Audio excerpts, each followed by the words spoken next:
22. Place The Mutt, Belur. Year 1901. At the time Belur Mutt was established, many among the Orthodox Hindus were wont to make sharp criticism of the ways of life in the Mutt.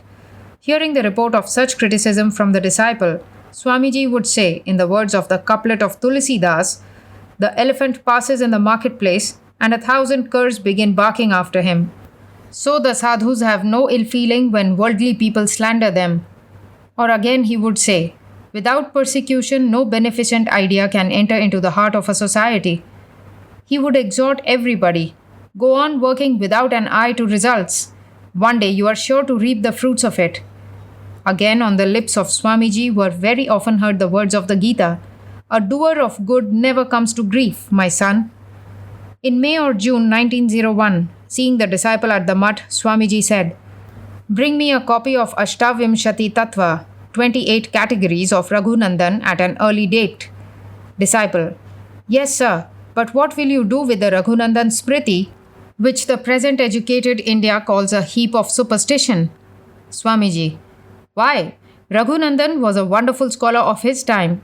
Collecting the ancient Smritis, he codified the customs and observances of the Hindus, adapting them to the needs of the changed times and circumstances. All Bengal is following the rules laid down by him. But in the iron grip of his rules regulating the life of a Hindu from conception to death, the Hindu society was much oppressed.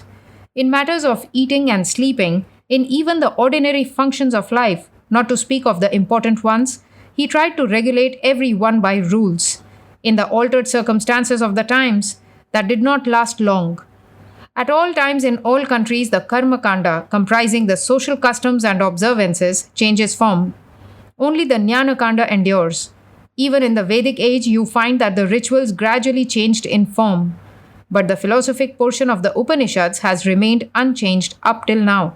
Only there have been many interpreters, that is all." Disciple: "What will do you with the Smriti of Raghunandan?"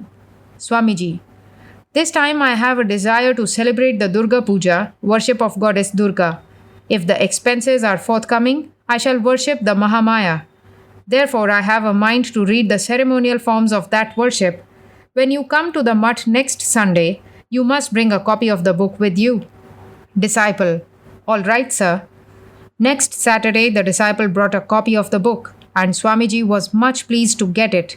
Meeting the disciple a week after this, he said, "I have finished the Raghunandan Smriti presented by you. If possible, I shall celebrate the puja of the Divine Mother." The Durga Puja took place with great ekla at the proper time. Shortly after this, Swamiji performed a homa before the Mother Kali at Kali Ghat. Referring this incident, he spoke to the disciple, "Well, I was glad to see that there was yet a liberality of view at Kali Ghat. The temple authorities did not object in the least to my entering the temple, though they knew that I was a man who had returned from the West. On the contrary, they very cordially took me into the holy precincts and helped me to worship the Mother to my heart's content.